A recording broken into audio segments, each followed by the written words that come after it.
Hey, Tiana here from Mind Body Movement Center.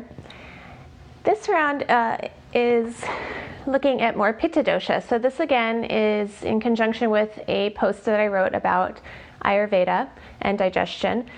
And this one is pertaining to Pitta Dosha, which I won't explain. It's in the blog post. But these are just some adjunct poses or things that you can do to help Pitta when Pitta's out of balance.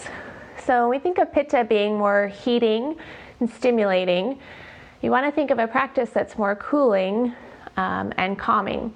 So when I think of Pitta, I think of things that might connect to the belly, so slowing the digestive system down and maybe just adding a little bit of compression there. So like Locust and Bow Pose, and maybe forward bends as well. So I'm going to show Locust, fish, and we'll just do a forward bend, which could be child's pose, standing forward fold, Uttanasana. So let's go. Let's look at locust pose. So I have placed a blanket on the floor here just for one. I know for myself, my back doesn't like to go into a lot of deep extension, so I like a little something underneath there, but also for comfort for your hip bones. So laying flat.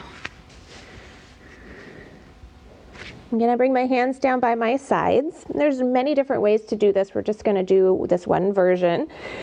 So inhaling, opening up the chest, maybe lifting up the arms and lifting up the feet. Now I've sent my feet out to a little bit of a wider position to leave some space for the sacrum rather than being so closed in. So a little bit of space there. So lifting open, reaching through, and you're breathing. So you might notice that little bit of rocking sensation as you breathe in and out. And again, that compression, maybe soothing sensation on the abdomen, which we don't often think we want to do in this case, but it might actually feel comforting. So a couple breaths there. They're, of course, lifting up and being interlaced in locust. Just be careful with Pitta to not overdo and overstrive. Okay. And then coming out of that, maybe going back into child's pose or puppy dog pose. Allowing the belly to expand on your in-breath.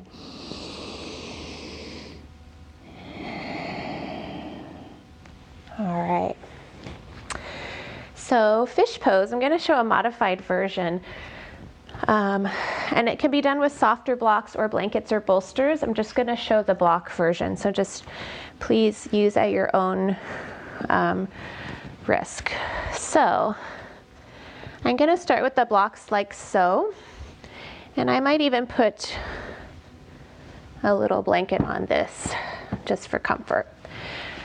So I'm going to sit away from the blocks, and this is going to come around bra strap range if you're a female. Otherwise, it's kind of like that mid rib cage centered spot. And then allowing my body to come back over and rest on the block, and my head to rest, and then my feet are extended. And then resting here. So I'm pressing the elbows a little bit into the floor to give that simulation of fish pose. Now, if you know it's okay for your neck, you could try to come down. I would just be very, very careful and know your restrictions on your neck and overdoing here. I think it's just enough. So if we're teaching Pitta to kind of pull in the reins a little bit and not to overdo or overstrive, then this version might actually be a little bit better. All right, and then to come out of it, I'm going to bend my knees. I always ask people to put a hand or two behind their head and then use that hand on the exhale to slowly rise back up. All right. And then from that, let's go into Uttanasana, forward fold. So feet about hip width apart. I'm going to take an inhale and then exhale. I'm going to fold forward, kind of keeping a flatter back Maybe the knees are soft, and I'm using blocks so as to, again, not to overdo, even though you may be able to get to the floor. Again, just being okay with not overdoing. We might rock a bit side to side. There's that breath there, so breathing in, allowing the belly to fall in towards the thighs, and exhale, mouth open. All right. So again, slow moving. Pitta wants a little bit of activity and challenge, but not to overdo, and slow moving to try to slow down that digestive system too. All right, that's all for now. See you next time.